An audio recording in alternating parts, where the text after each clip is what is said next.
All rise. Support Court with Judge Vanda B is now in session. Judge, this is case number JVB1067, Harper case. Thank you. You're welcome. You all may be seated. Okay, Mrs. Harper, you brought this case before the court. What's going on? Well, basically, I am leaving Mr. Harper because I have reason to believe that he's been involved with other women, and we have 2 children. We've only been married 2 years, Okay. and I'm devastated. All right. How old are your children? They are 2 and 6 months. Oh, you have little babies. We do. Okay. We do. All right. So you said you have reason to believe. What do you mean by that? Well, you know, we're in the pool business. My husband, soon to be ex-husband, is in the pool business, and you know, he's going out to these pools after they're finished. I mean, these women are in their bikinis. They're laying out, why does he need to be over there? He's saying that he's just servicing. I don't know what he's servicing. Servicing the pool after hours? That's a good question. So, yeah, I mean, I looked at his phone one day. I mean, it was just because I needed to check on something because I'm in the business too. I'm the secretary. Okay. And there's these women, these customers that are texting him. And I mean, I can't even repeat what some of these texts The customers that are in the swimsuits? So let's talk about those late night texts from clients. And we're not just talking business updates. These were messages so inappropriate, they can't even be repeated. That alone is a major red flag. If this was purely professional, why the need for late night poolside conversations? The real question becomes, is this crossing the line into infidelity or just seriously bad optics? Drop a comment below. If you were in Mrs. Harper's shoes, would this be enough proof for you? So they're the women of these pools that have been put in, and they're texting him long after the pools have been put in. Oh my. Yeah. Okay. And so what are you seeking here today? Well, basically, I just can't bring my children up in this kind of situation. And I basically want to leave with the children. And, you know, he makes a lot of money. Our business makes a lot of money. But when I leave, I'm not going to have that. So I need to keep the lifestyle that my children and I have had. They go to private school, and we have a nanny. And so I need to continue that so that their lives aren't disturbed. And we live in a house, $500,000, and I need to maintain something similar so that it's not a big adjustment for any of us. Okay, let me ask you a couple of questions. Private school, do you all pay tuition for that? Yeah, yes. Okay. How much is it? If you were to break it down monthly, because I know tuition sometimes isn't a monthly thing. It's about $1,800 a month. $1,800. What kind of private school is it? It's a good private school. Oh my gosh. They teaching the baby how to drive? Well, the baby's not there yet, but... Here's where things get real. Mrs. Harper wants to keep the private school, the nanny, and that $500,000 a year lifestyle. Now, from a legal standpoint, courts do consider the marital standard of living, but they also expect a push toward financial independence. So the big question is she asking for fairness or an indefinite luxury ride? And let's not forget, child support isn't meant to fund spa days. What do you think? Should a divorce come with the same lifestyle as before, or is it time for a financial reality check? He will Well, be. the 2-year-old, right? Well, That's still a baby for $1,800. It's a tuitional, I mean, you grow with the school, so. Does the tuition payment grow too? No. Oh, okay. So it stays at $1,800. Yeah. Okay. Once they're accepted, they're accepted. Okay, I follow you now.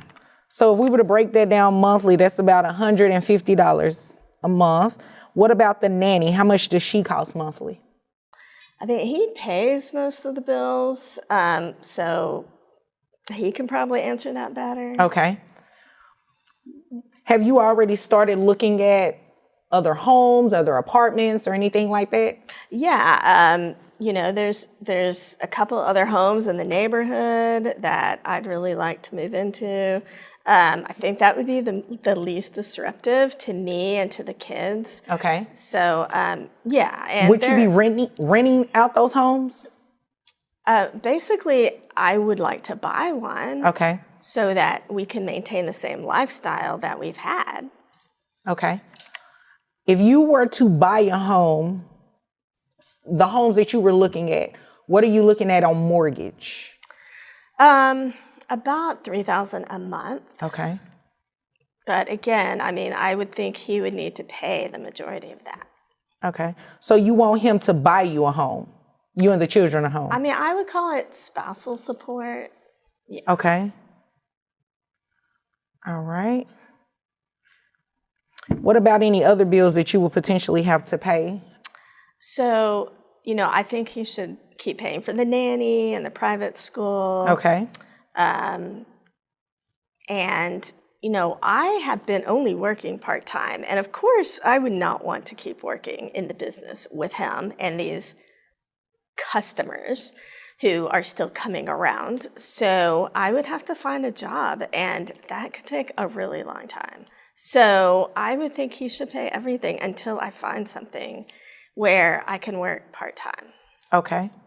All right. Is there anything else you want me to know before I move over to him?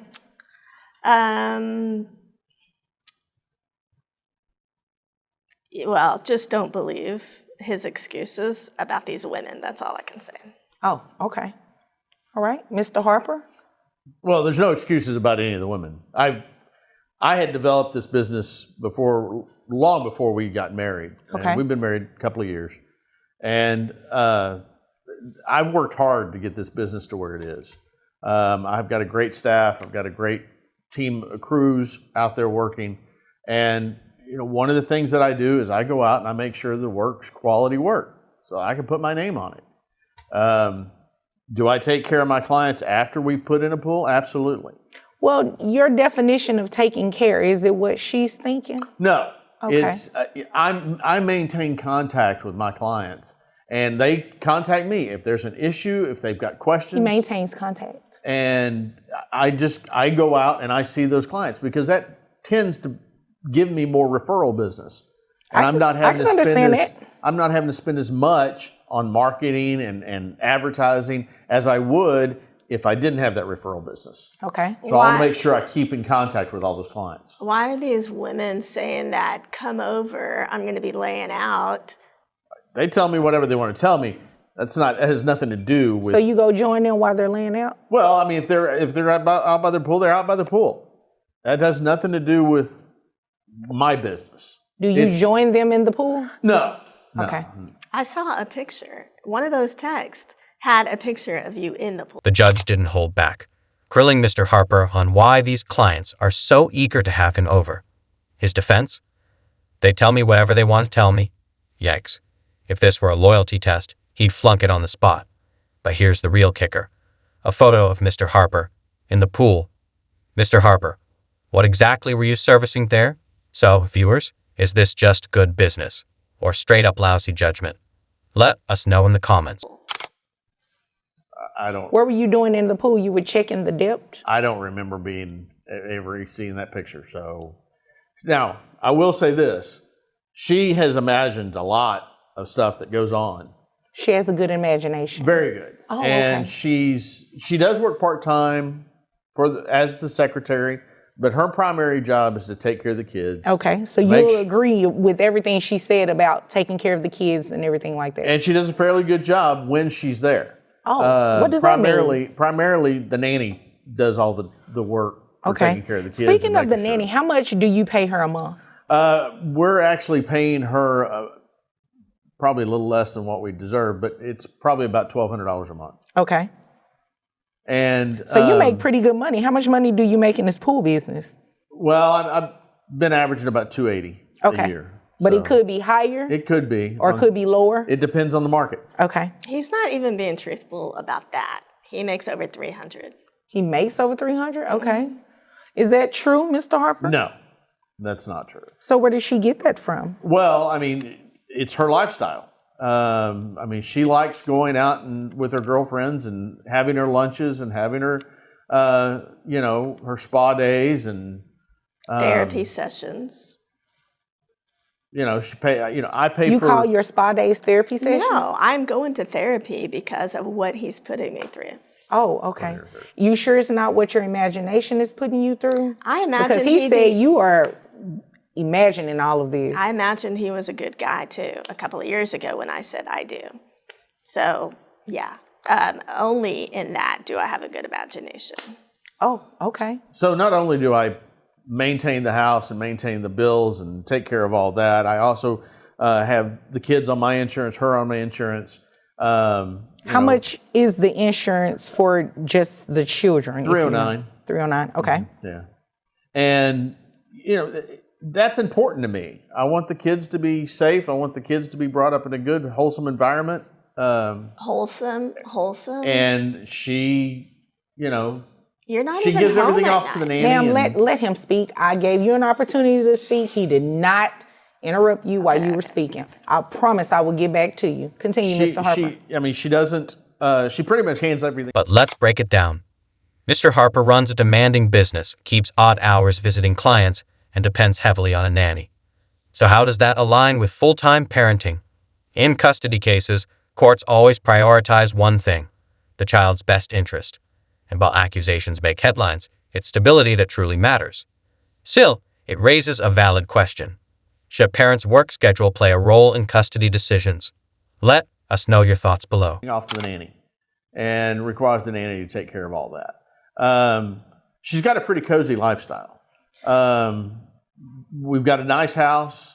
I'd like to keep I'd like to keep the kids, with me. No. And make sure they're taken care of because she's too busy taking care of herself.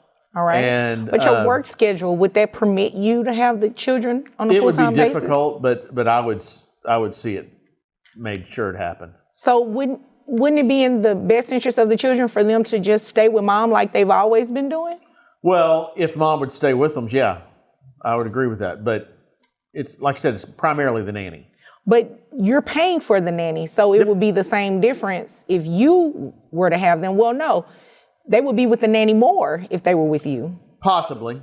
So you could potentially be paying the nanny more if the children were with you. Yeah, I don't think that's good for them. Ms. Harper, I have a couple of questions for you. What is your educational background, if any? Yeah, I'm very proud to say that I got my GED. Okay. Yes. That's an accomplishment. Yeah. Okay. All right. And you were going to say something else when I asked you not to interrupt him.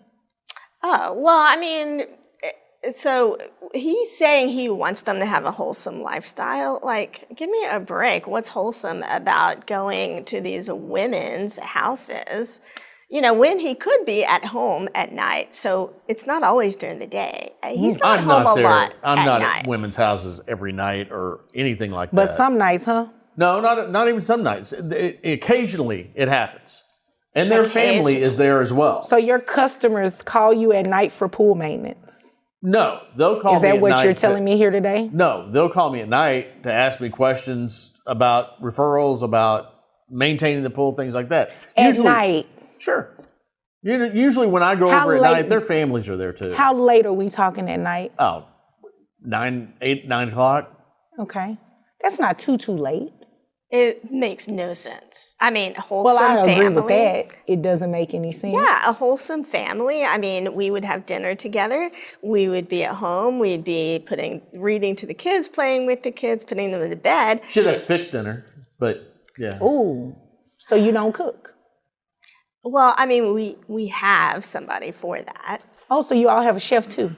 Well, we usually have food brought in, either I come home with dinner or pick something up but yeah, kitchen, no, that's for snacks. Oh, okay.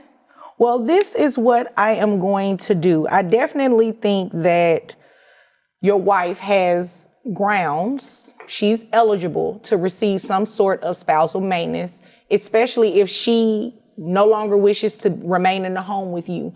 Had she wished to remain in the home, this would probably be a different type of situation. She may still be entitled to some spousal maintenance, just probably not as much.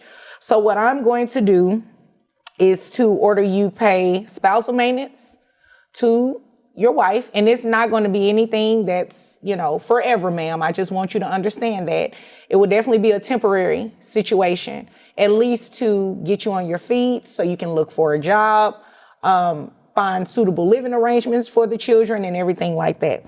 So first, let's start with child support. You said your yearly income is about $280,000 a year. So that would put you, even if it's at $300,000, ma'am, in Texas, he caps. So his gross would be based on $12,325.35, which would make his net resources $9,200. Now, sir, are these the only 2 children you have? Yes, ma'am. Okay. All right. So $9,200. Supposedly. He lays it all out, line by line. $2,227 for child support, $800 for private school. $200 for the nanny, plus spousal support. That's a $6,800 monthly tab. Here's a legal reality check. Courts rarely award lifelong support. This is temporary relief, meant to help Mrs. Harper get back on her feet. But let's be honest. Should an ex be expected to fund the same lifestyle after the split? Or is it time to adjust to a new normal? Drop your thoughts below. We want to hear what you think. Well, that has nothing to do with me. We can review that at a later date, but as of today, that has nothing to do with me. So when we look at your income, that brings your net resources to about $8,891. You have 2 children. So if we multiply that by 25%, that brings your child support amount to $2,222.75. Now, your wife testified, and you really didn't disagree with her, that you testified about the nanny costing $1,200 a month. I'm going to order that you keep paying that. The private school is $1,800 a month. I'm going to order that you keep paying that. Wife also testified that the mortgage potentially for the next home will be about $3,000. I'm not going to order him to pay all of that. I'm not going to order him to pay all of that because, ma'am, you will be working and you should be able to maintain something. I'm not going to have him just 100% take care of you. Spousal maintenance is to assist. It's not to help you, just live off of him for a long time. So spousal maintenance is going to be in the amount of $4,500. I gave you a credit for that $309 with the health insurance. So that brings your monthly obligation for child support and spousal maintenance to $6,800 a month, which I believe is pretty fair. I mean, you've been maintaining the nanny, you've been maintaining the private school. Nothing should change when it comes to the children. But as far as you're concerned, I do believe that part of that responsibility should be yours in terms of paying the mortgage. And I just want to reiterate, this is only temporary. So you start working, you make decent living. The children, for whatever reason, are no longer in private school, or the nanny is for whatever reason removed.